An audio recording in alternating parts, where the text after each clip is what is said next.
Koki itu sedang memotong seekor babi. Goloknya melingkari tubuh babi itu, lalu keluar lewat mulutnya. Namun bila pisaunya sama sekali tidak terkena darah, kemudian sang koki menarik kaki babi itu dan mengangkatnya. Seketika, daging dan tulangnya terpisah dengan sempurna. Semua orang bertepuk tangan memuji keahlian memasaknya.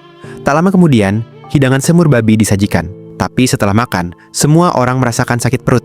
Pria itu menyadari ada yang salah dengan makanannya. Padahal semua bahan disiapkan olehnya sendiri, kecuali garam terakhir yang diberikan oleh muridnya. Sang koki akhirnya sadar akan kebenarannya. Ia pun marah dan menginterogasi muridnya.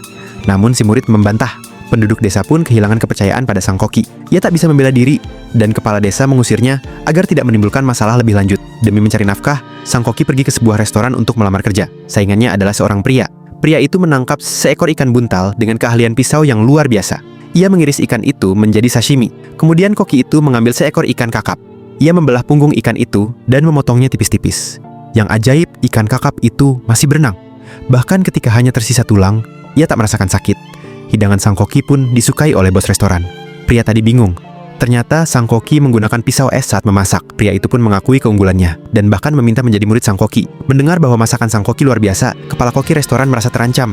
Ia pun menantang sang koki untuk berduel memasak. Yang kalah harus meninggalkan restoran.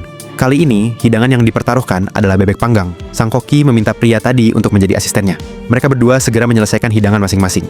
Seorang gadis mencicipi bebek panggang buatan kepala koki. Rasanya sangat lezat. Lalu tiba giliran hidangan sang koki. Gadis itu mengira bebeknya sudah dingin.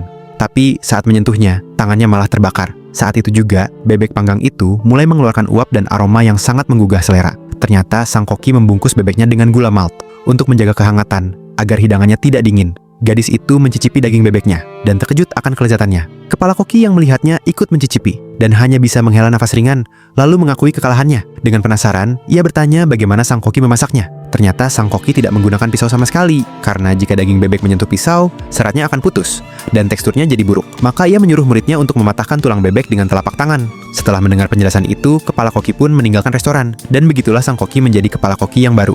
Film ini berjudul Kung Fu Chef, rilis tahun 2009